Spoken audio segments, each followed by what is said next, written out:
Welcome to the How to Be Awesome at Your Job podcast, the show where brilliant professionals share how to sharpen the universal skills required to flourish at work. Enjoy more career fun, wins, meaning, and money with your host, Pete Makaitis.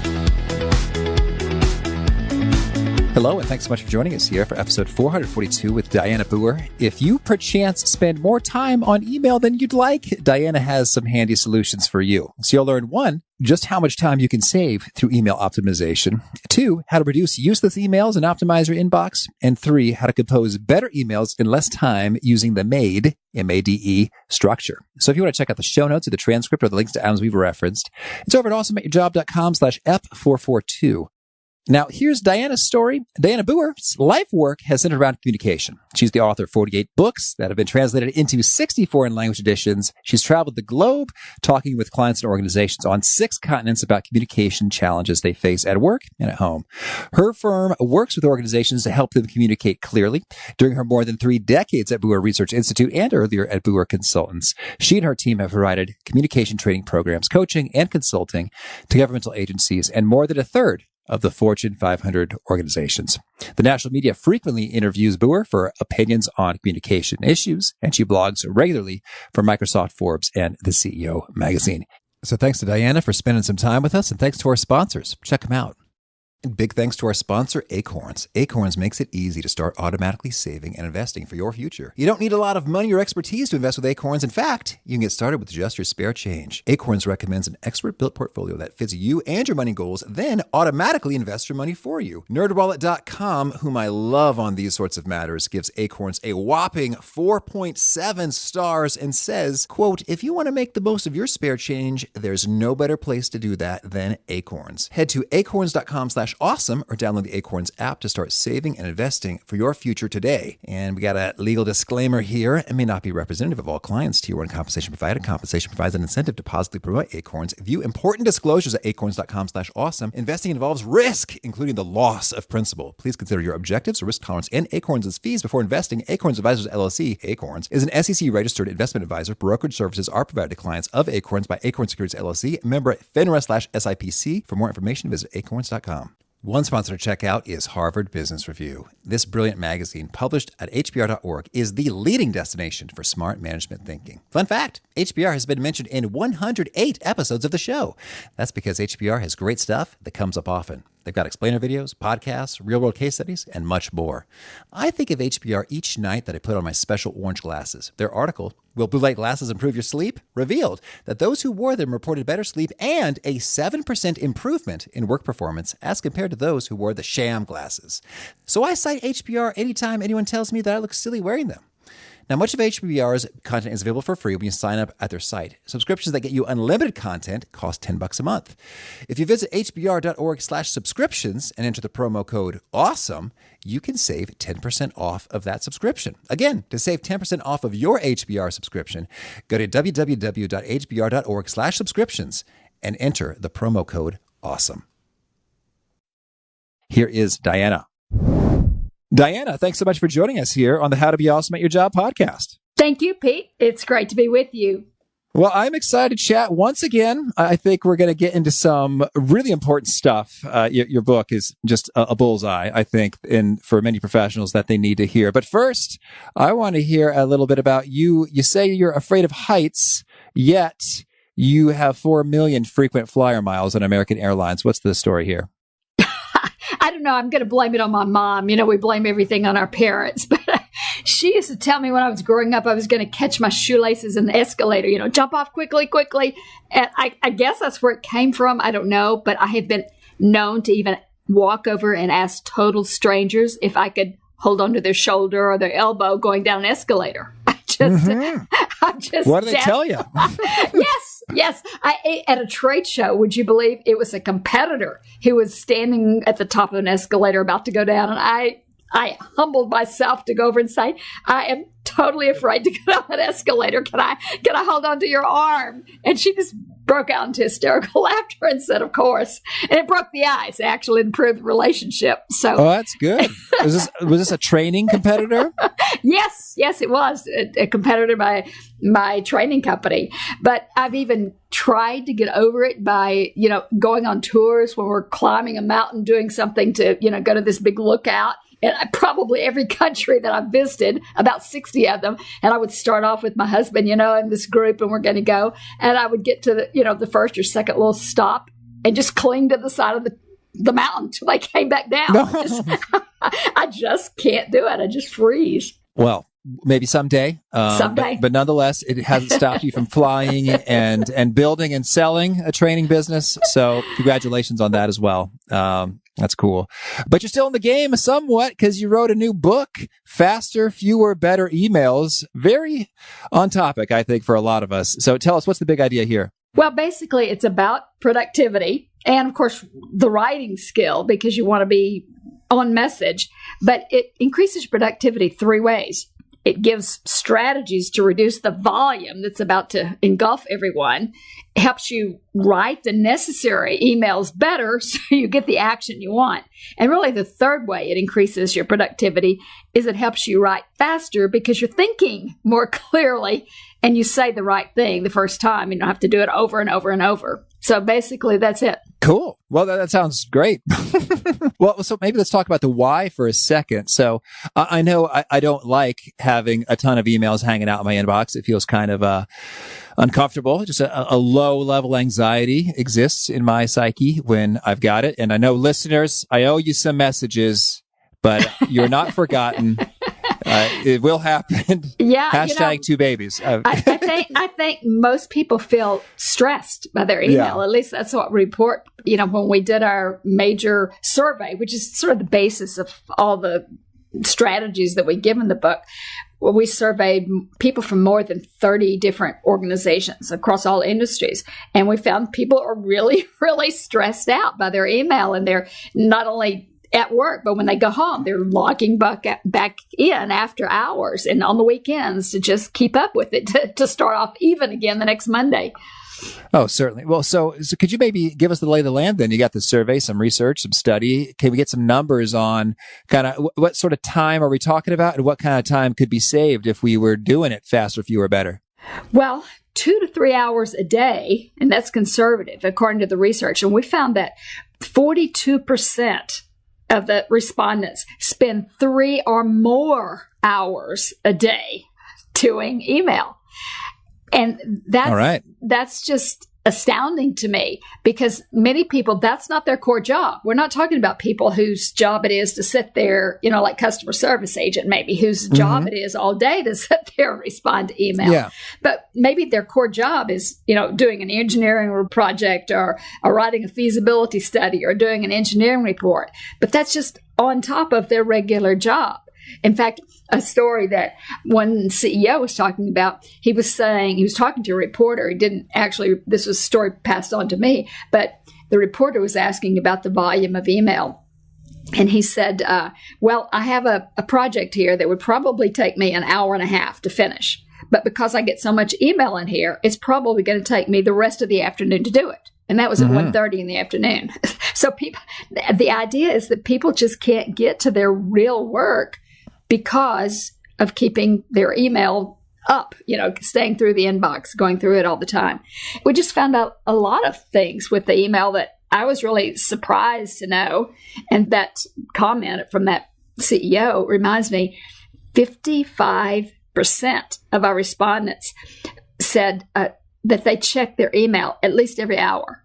In other words, they just leave it open and they're continually checking their email rather than focusing on their core work and checking it 2 or 3 times a day, which is what I recommend in the book. You check it when you come in the morning, maybe you check it after lunch or before you go to lunch, and then you check it before you go home so you can respond to things that people are waiting on.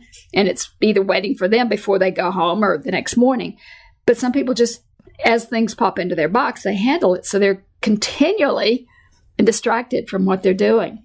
Mm-hmm. Another thing that was surprising to me, since you're asking about surprising things, 31%, in other words, 1 out of 3 people, said that they spent more than 20 minutes every day just searching for information because they're disorganized. And so when they need to send an email or attach something, they don't file documents. They don't title them consistently. So they're looking for things. They just kind of haphazardly put this here, put that there. And so when somebody says, can you send me the numbers on this, or can you send me data for that? They're searching. And some people said they spend up to an hour a day just searching for things. That's where the disorganization really cost them a lot of time. And so I guess some would say, well, hey, emails are sort of a part of life. Just how much savings of time are you seeing when you implement some of these best practices? Well, we have not asked, per se, different organizations to give us savings. Now, we have on our writing programs. When we were teaching writing programs before I sold my training organization last year, we surveyed every few years and we asked organizations to report how much time they saved in writing time.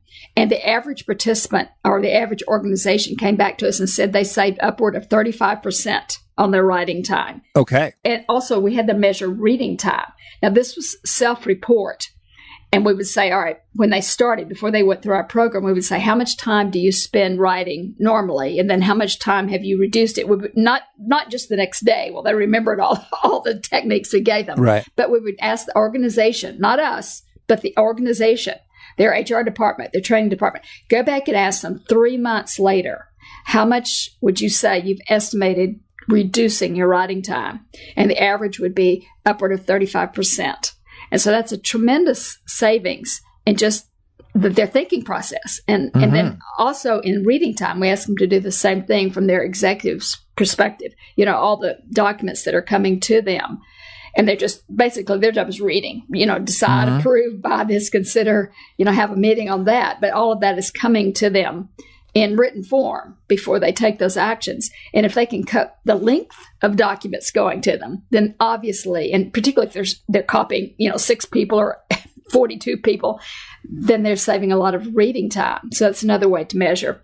We've also had a client who actually literally measured paperwork, because a lot of people, they don't want to keep the screen time. So they'll print out, believe it or not, in this day and age, they'll print out a lot of emails and take it with them on the airplane to read, or take it with them, on a briefcase, take it with them on the road while somebody else is driving, if they have a lot of commute time on the train, etc. And so this one client literally measured paperwork. How much paperwork did they have before they started this program? And then how much 6 months later? Less trash. And there's an engineering company, as you can imagine, that would do that. And so that's another metric. So reading time and just thinking time and preparation time. There's a lot of ways to measure that we let organizations themselves measure the effectiveness. And of course, the results. And if they're salespeople measuring the closing rate, if they, can't close a proposal, but after they learn to write better and they have a better closing rate on their emails or the proposals when they're dealing with their clients, that's a measure as well. Oh, so much good stuff. All right. Well, I'm sold. Hey, 35% on 2 to 3 hours a day, 1-ish hour a day. That's huge. What could you do with that? Wow. So let's get into each of it. So when it comes to say, first of all, I just got a boatload of emails. How do we tackle that? Well, there's several strategies to cut paperwork and just to reduce the volume. And let me give you one other piece, and before you understand how these strategies play out. When we ask people, what are the kinds of emails that you get that are just totally unnecessary? They said 32% of the emails that we get are totally either redundant or irrelevant. And when they defined what they meant, it either doesn't apply to them. In other words, they're on somebody's distribution list and it's long outlived its usefulness. They don't need to be on that list anymore. So people just, they put together a list for this project or this certain kind of monthly report, and then they no longer need to get it. But people, rather than cleaning their distribution list, they're just still sending it over and over. So that just clutters their box. Or they have no interest in it. They never were interested in getting this information. So every morning when you come in and you look at your email, a third of it you don't need or it's redundant. 6 people have sent you the same thing. So just cleaning your distribution list and deleting and unsubscribing rather than just deleting for all eternity. You don't need this, then unsubscribe. Don't just delete it. Of course, it takes a little bit longer, to take 3 steps to, undelete and then the safe unsubscribe. I always ask you, why do you want to undelete? Is this the right email? And why do you not want it? Did you not sign up, etc.? That'll take you 3 clicks rather than delete, which takes you 1 click. But then you're out of it for good. Mm-hmm. You don't keep getting it every Tuesday morning, etc. But here are the kind of strategies that I'm talking about in the book. In fact, the first chapter gives 12 of these, but throughout, you'll come up with about 30 or 40 throughout the whole book. But let me talk about some of those that are the most troublesome, that clogs up your email. And that is using your email box for a to-do list. A lot of people open up their email and they think, I need to do something, but I can't do it right now. I need to finish so-and-so, or I need to collect this information, but I don't have it. And rather than schedule that task or pull that over and put it on their calendar or make a physical note of it if they need to do that, they just leave it open in their email box. And then they open the next thing. I need to call so-and-so. Well, I don't want to forget that. And they just leave it in their email box. And so pretty soon they've got 15 open emails and they keep having to read through those. And then the next day they don't remember what was that? What was that detail? And when was that due? And they have to read through those. Every time they come across it, they have to keep reading through it to remember. So it clutters up their box. It creates rereading. So when they come across something like that, they need to act on it. They need to either move it, file it, make another note of when they're going to do it, move it over on their calendar, and just get it out of the inbox. It is not your to-do list. So if there's a to-do item, and it doesn't belong in the inbox, but it should be not forgotten and placed elsewhere. So do you just have like a separate folder or label called to-do, or what is that? Yes, you can have a separate. There's several ways to handle it. If you're using Microsoft Office 365, you literally can pull that email over on a date to handle it. Let's say you're waiting for information to go in that email before you can respond. You're going to get some data next Wednesday on it. Then you can literally pull it over to next Thursday because you're getting the information on Wednesday and know you can respond on Thursday. You just literally drag it over on that pane. Or you can make a note. Let's say you have a paper calendar where you have a list of to-dos. You can just make a note, respond to Jack about so-and-so, and then file that document with that clients. If it's merged with your CRM system, your customer management system, just file it. Or if you want to, you could have a folder that says to-dos and just pull it into that folder and then check that folder every morning for what you're going to do, or schedule it on a certain day. There's just any number of ways. The point is, don't leave it in your inbox because you just keep having to reread it and think, what was I supposed to do? What were the details of that? What was the deadline of that? Etc. I dig that. And another thing that clutters up and disrupts people and distracts them from their core work that I was talking about is what I call piling on or hanging on. And what I mean by piling on, let's say a manager or just anybody is working on a project and they've written a document and they want some feedback, or they're just sending it out for input, and they send it out and say, I'm getting ready to forward this up the chain to such and such. Is everybody okay with it, or do you have anything to add? Well, if you read it, instead of everybody, hitting reply all and saying, it's fine, looks fine to me, okay, I don't have anything to add, and cluttering up 27 boxes with meaningless comments that all say the same thing, don't do that. Don't use that reply all. And not only are you at fault if you're doing that kind of reply, but also the person who sent that out is creating the clutter too. What you really should do is, if you want input, you want feedback, is to say something like, I've put together such and such report that I'm getting ready to mail to Joe Schmo on this date. After you review it, if you have any comments or changes, please reply to me individually. Otherwise, no action's taken. If you see no changes, please, no action is necessary. And then that takes care of it. You don't expect any reaction. You don't need 27 people to hit your inbox with meaningless comments, basically all saying, it's okay, I don't have any changes. So you see how people, they create sometimes their own clutter. Right. You should just ask for an exception. If you have an exception, email me back. If you have a change, email me back. But if you're fine with this, no action's necessary. So it's not only the person who's doing the cluttering by hitting reply all, but it's the person who's asking for the feedback. They're not asking sometimes in the best way possible. That's great. It's nice and clear. So you put that out there. How else do we slim that inbox? Well, I think what I call piling on is similar to that, but a little different. And I think people do it for relationship building, but after a while, it's just clutter. Somebody's out sick, say, for example, and they send an email and say, I'm not coming in today, I've got the flu. And all of a sudden, they get 14 emails back. Oh, sorry, sick. See you tomorrow, buddy. Take it easy. No problem. We don't want the germs. And, you got 17 emails again that interrupt everybody else's work. Occasionally, if it's some over-the-top, odd, unusual circumstance, then, okay, that might be necessary. And occasionally you do that kind of thing to build camaraderie. But when you do that routinely with just meaningless responses, it's distraction. Right. And you can show your support with a individual reply, yes. without involving everybody. Yeah. Yes. Right. Another issue that's a problem or thing that people need to think about is just using email for things that email was never designed for. When we first got into the big email in a big way back in the 90s, people used email for everything because basically that was our only communication connection system. And so we used it to schedule things. We used it to invite people places. We used it for project management. We used it to collaborate with teams. It was just the all-purpose tool. But that's not the case anymore. There are all kinds of more appropriate software packages for specific tools. Mm-hmm. I mean, if you want to, for example, Pete, when you schedule interviews, you use, what is it, Calendly, yeah. that you use.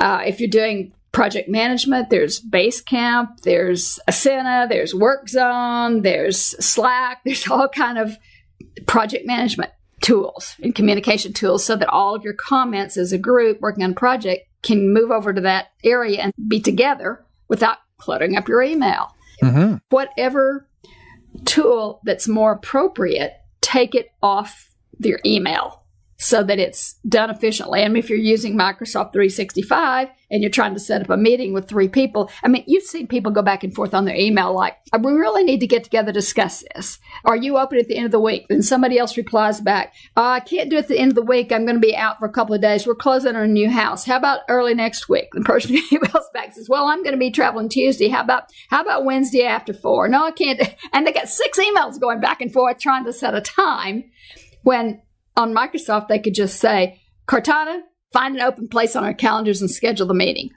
And it's done. Mm-hmm. So my principle here, use appropriate software to do tasks that email was never appropriate. It's just not the appropriate tool now. Maybe in the 90s it was. It's no longer the appropriate tool. So email is used only for correspondence. Okay, lovely.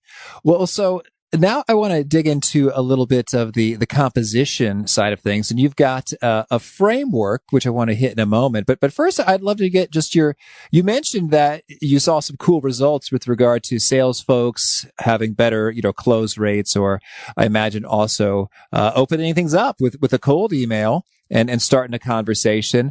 What are some of your tips for, just generally speaking, writing emails that get responses, maybe when you're reaching out to someone for the first time? Well, several things here. You always want to be specific. The reason a lot of people don't get action on their emails is that they're just not specific about the action. They write to inform, but they don't persuade. Now, I'm not talking about hard sales. I'm just talking about they need to ask for an action. It's amazing how many people who are in sales who don't really ask for the next step.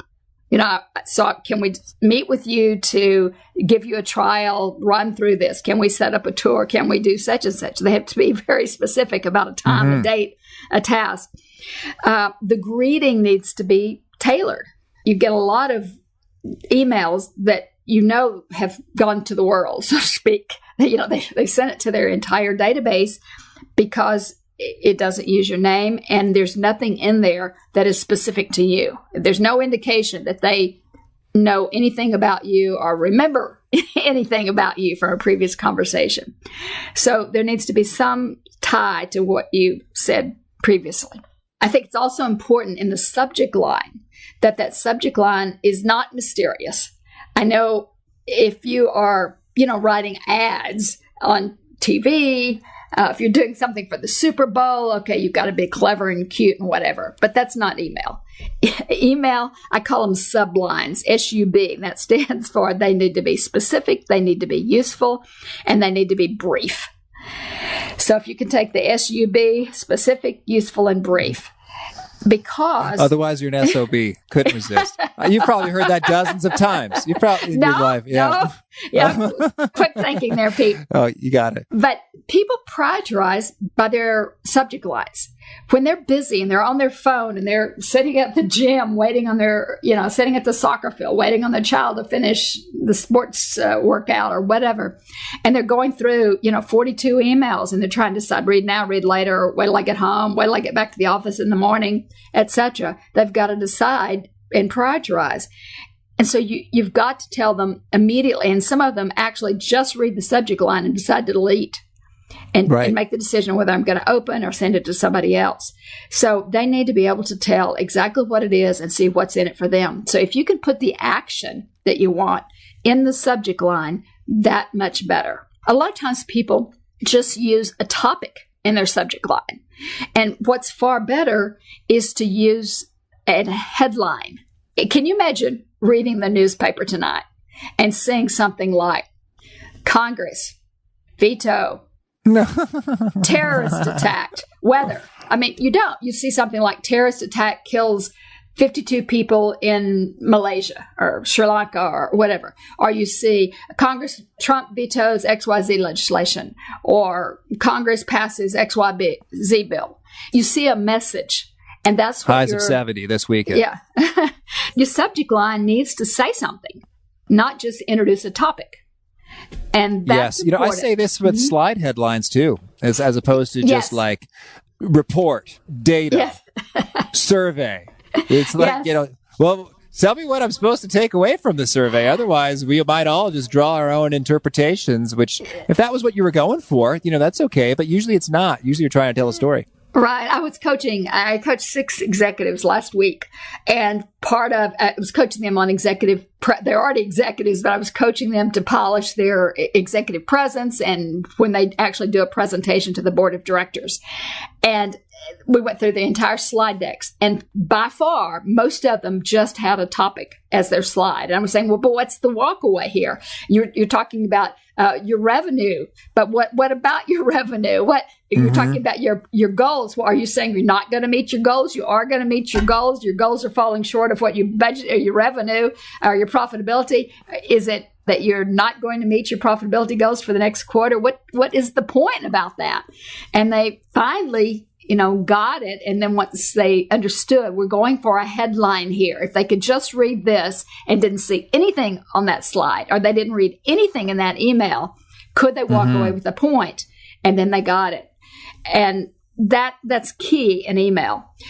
Another thing too that keeps people from even seeing your email is the habit, and it's kind of a recent trend, of putting favorite quotes in the signature block and putting images in the signature block.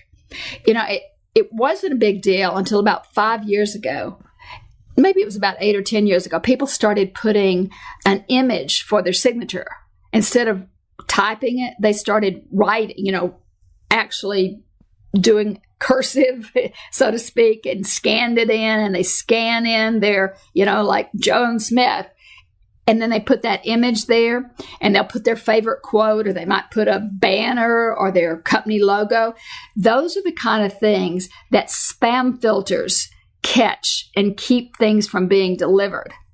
So in the last 3 or 4 years, people have learned that, and they've stopped doing that. But it's really the spam filters are getting much more savvy about stripping those out and saying, this is spam, this is being careful to not send those through, from the outside.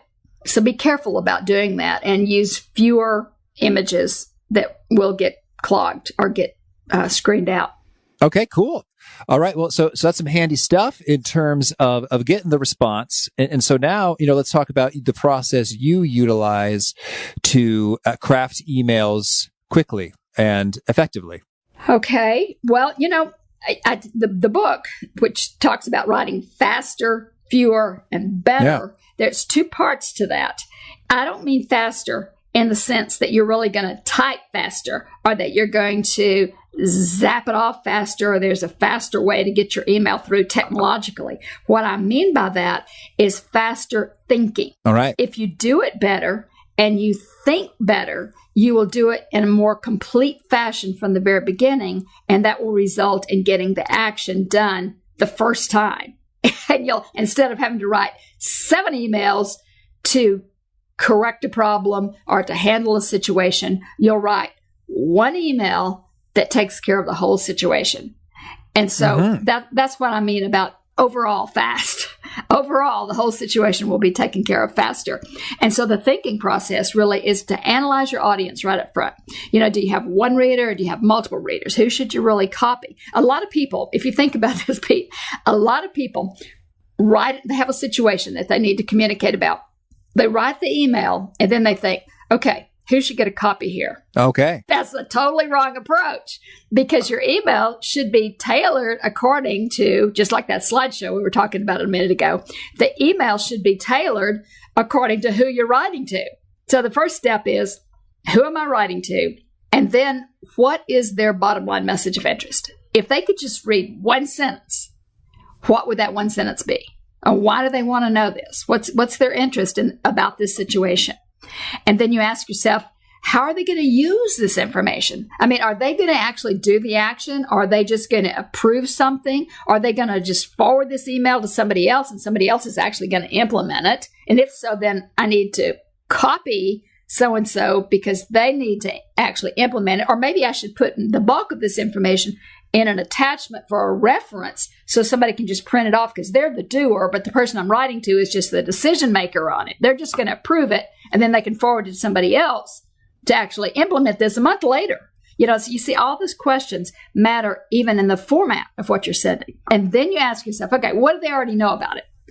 Don't tell people what they already know. Think about this, Pete. How many times do you get an email that starts off, as you already know, or as we discussed a couple of weeks ago, and they spend a paragraph telling you what you already know? Mm-hmm. I mean, as we discussed in the meeting last week, blah, blah, blah, blah, blah. And you think, I was in the meeting. Why are you wasting my time rehashing what we decided last week? Mm-hmm. That's a waste of time. So think about that. And then think the last question, and maybe the most important, is you ask yourself, okay, how are they going to react when I tell them this? When I give them this one sentence overview message, are they going to be skeptical? If so, that means you're going to add the why details to build credibility. Are they going to be angry? Is somebody going to lose face? Are you creating extra work for them? Is this going to cost a lot more than they thought? There's some typical negative reactions they might have. And that thinking dictates the details you're going to put in. If you think there's no negative reactions here, you may not include some of those details. So that thinking, the answer to those questions right up front, immediately tells you what details to include and what you should omit, what's just going to clutter it up. And then once you do that thinking, you're home free, basically. You just arrange it in the made format. And so the made format is the message, the actions, the details, of the evidence. Yes. And that's what I spent a whole chapter on, because that is what will revolutionize 95% of what you write. Not literally. I've been for 3 decades. I've been teaching writing, and so I've literally read thousands and thousands, and probably hundreds of thousands of emails. So I can say it with confidence in all different industries, all different types of documents. 95% of what we write in the business world can be structured that way. And that is an overview message of 1 or 2 sentences, maybe 3 if it's a really long document. And then, so what action next? Based on that message, what do you want the reader to do? It could be a recommendation, big picture recommendation, or it could be a follow-up action. You might be saying, so based on that message, here's the action I'm taking, or here's the action I want from you, the reader. And once you get that message and action, then you circle back and then you elaborate on the details. Now, if they're just brief details, like a word or a phrase, or a who or a when or what, those brief little details that could be answered in a word or phrase are probably already going to be part of your message and part of your action. But if you need to elaborate, that's the key phrase. If you need to elaborate on the details, then that elaboration comes in this detail section. Generally, it's the how and the why. Most often you come back and you elaborate on, here's why I'm saying what I'm saying, and here's how to take the action. And then the E, evidence, if you have any kind of attachment you want to send along, like here's a copy of the spreadsheet that I'm referring to where I've done the calculations, or here's a copy of the contract that I'm saying I don't agree with this clause that we're going to dispute in court, or whatever. Here's a map of the layout of this building that I'm saying we need to renovate this particular wing. It's something like that. Then you attach it. But if you use that structure, you just start thinking like that. And then emails are so easy to write when you just think, okay, what's my message? What's my action? Okay, now, what needs to be elaborated on? Mm-hmm. And you don't have to reinvent the wheel every time you send out an email. Yeah, I really like that. And I think so often it's like I start writing an email. It's like, wait a minute. What am I really going for here? And then I like rewrite it and then maybe rewrite it again. Whereas you could just sort of take a moment. So it sounds like you might even sort of jot some notes on a tablet, or scratch pad somewhere as you're doing this, or how do you think about that? Yeah. A lot of times people can, once they start thinking like this and they practice this, they can do the MADE in their head, while they're getting dressed in the morning, while they're driving down the freeway, while they're sitting on the subway, while they're eating breakfast. I think, okay, in a sentence, what's my message? If I just picked up the phone and thought for a minute and it's about to cut off and I'm thinking, I got to get on the plane. They're saying, turn off your cell phone. Mm-hmm. I've got 30 seconds. What would I say? And you can figure out that part in your head. If you've got a scratch pad, write it down. You don't have to even write out complete sentences. Just say, here's the phrase for the message. Action, I want them to set up a meeting. Detail, I need to explain why this fine is going to happen, how much it's going to cost, and how to set up the 3 steps to do so-and-so. And that's just a scratch sheet of paper. That's your outline. And then when you get to the computer, you're ready to just turn it into sentences. And it goes very, very quickly. But you can do that thinking anywhere. Yeah. And so I'm wondering, so how do you think about the headline, the subject, versus the message? The subject is last. See, a lot of times people fill in the subject line first, but you can't summarize if you don't know what your message is. So always write it first and then go back and put in your subject line. Your subject line is like the Reader's Digest condensed version of your message. Okay. So that is an even shorter version of the 1 to 3 sentence message. Right. Right. It's the summary version of your message and your action. House on fire. Insurance payment $5,000. Yeah. Or just hired new VP, semicolon, starts next Monday. I mean, that becomes the summary of the longer message, your first sentence, which would be our executive senior vice president has just hired junior vice president, Mr. So-and-so, who's coming to us from XYZ Corporation. He'll be starting next Monday, and his key responsibilities will be blah, blah, blah. I mean, that would be the full message. Mm-hmm. But your subject line might be, just hired a new executive vice president, starts next Monday. Mm-hmm. And the action is you need to invite him to the luau, make him feel very welcome here, and acquire a Hawaiian shirt. Right. And be sure to shake his hand and ask for a raise right up front. That's great. Cool. Well, any other thoughts so you do your thinking up front, and then you put that out there with the made format, and then you do the subject last. Any thoughts for doing some of the editing in terms of, okay, I've written a bunch of words on my screen. Should I take a look, see, and how do you do that well? Just do the editing. Do the editing. A lot of people just, when they get through to the thinking, they do the one draft and they hit send and send it out. And that's not a good idea because you're going to have missing words. You're going to have an awkward sentence. You're going to have a grammatical error. So then take the minute to go back and reread it. It's best if it's a really important email to let it cool off. And particularly if it happens to be bad news or a sensitive topic, let it cool off overnight if you can. If you can't, a couple of hours helps. I can't tell you how many times I've gone back, just after a couple of hours. Just, go to lunch and come back and read it and think, oh, no, I'm so glad I let that sit here. I see, 2 missing words here. Or you just can't see things. You read what you think you wrote. The message is still in your mind. So always let it cool off if at all possible. Now, if it's just a 2-sentence email to the guy next door and you don't care about a missing word or an awkward sentence, then okay. Sometimes you just have to do something immediately. But if it's important, yes, cool off is really important. Now, if you can't do that, optimally, you could read it aloud if the tone is important.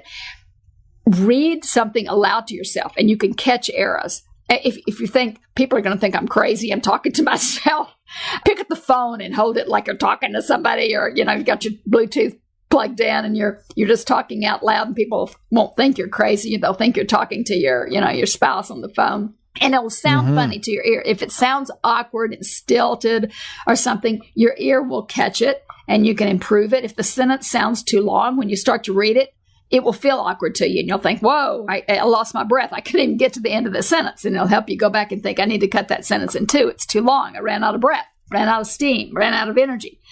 If that still, you think, well, I think I've got some hot words in here. I'm not sure. It could be offensive. It could be a little blunt. Then have a colleague read it. Now, don't read it to them, because you add the inflection, right? And you can change it. It could be really blunt on page, but you're softening it with your tone. So just hand it to them and say, read that and tell me what you think about the tone. And so when they pick it up, they could be a more objective reader for you on sensitive matters. That's lovely. Thank you.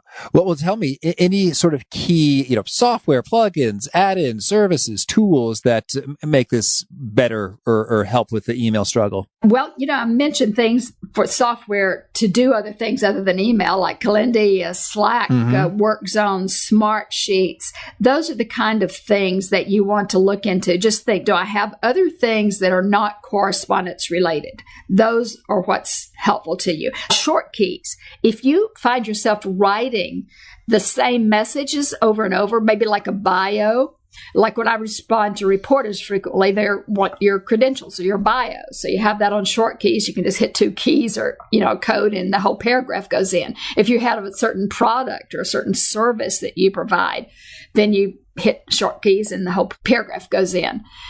What you don't want to do is to write those over and over, because even if you know in your brain what you're saying, it's too easy to incorporate an error, to leave out a word just because of familiarity, to create a typo. So it's good to make sure it's error-free to begin with, and then just plug it in with short key. Well, awesome. Tell me, anything else you want to make sure to mention about email before we shift gears and hear about some of your favorite things? I think that you just don't want to create distractions for yourself.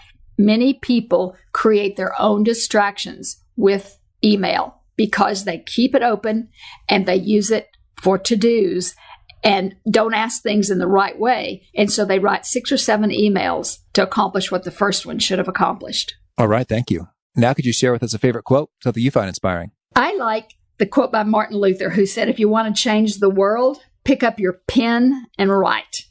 Now, for me, of course, that's been inspiring because I've been a writer all my life. But for others, I think you do the same thing for your own reputation when you write a good email, because that has staying power.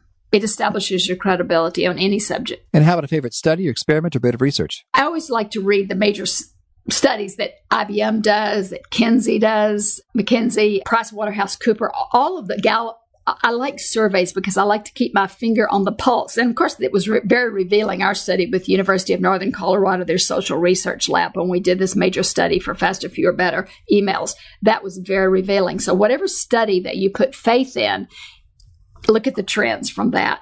You mean like over time? Yes. So Gallup this year, the next year, then the following year. Yes, yes, and how they change. And how about a favorite book? Traveling Mercies. I like Anne Lamott. Basically, anything she writes, I really like her. And a lot of people haven't discovered her writing, but she's an excellent writer.